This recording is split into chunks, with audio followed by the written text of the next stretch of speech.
अगर आपको लगता है कि गलत करने वाले लोग बच जाते हैं, तो अगले 4 मिनट आपकी सोच पूरी तरह बदल सकते हैं। प्रेमानंद जी महाराज कहते हैं कि इस संसार में सबसे न्यायपूर्ण व्यवस्था अगर कोई है, तो वो कर्म का नियम है।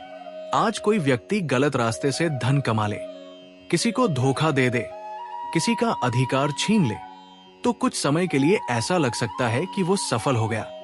लेकिन संत कहते हैं, सफलता और कर्मफल दोनों अलग अलग चीजें हैं। सफलता तुरंत दिखाई देती है, कर्मफल समय आने पर दिखाई देता है।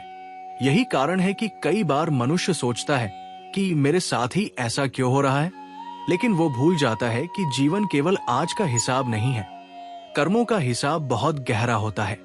लोग सबसे बड़ी गलती क्या करते हैं? जब कोई व्यक्ति हमें दुख देता है, हमारा अपमान करता है या हमारे साथ अन्याय करता है, तो हम तुरंत बदला लेने की सोचने लगते हैं।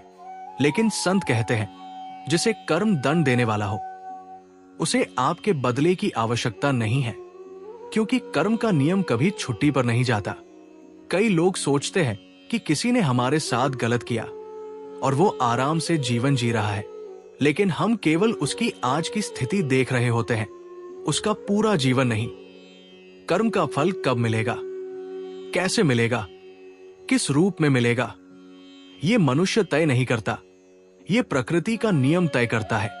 सबसे महत्वपूर्ण बात, प्रेमानंद जी महाराज कहते हैं, दूसरों के कर्मों की चिंता करने से पहले अपने कर्मों को देखो, क्योंकि सबसे बड़ा नुकसान हमें किसी दूसरे के बुरे कर्म नहीं पहुंचाते, बल्कि हमारे अपने बुरे कर्म पहुंचाते हैं।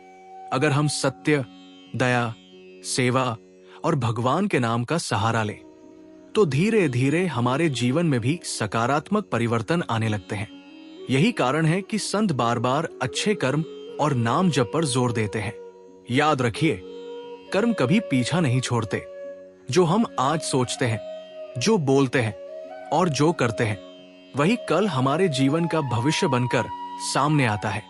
इसलिए दूसरों को बदलने से पहले अपने कर्मों को सुधारिए, क्योंकि भाग्य लिखा नहीं जाता, भाग्य कर्मों से बनता है। अगर आप कर्म के नियम पर विश्वास करते हैं, तो कमेंट में एक बार लिखिए, राधे राधे।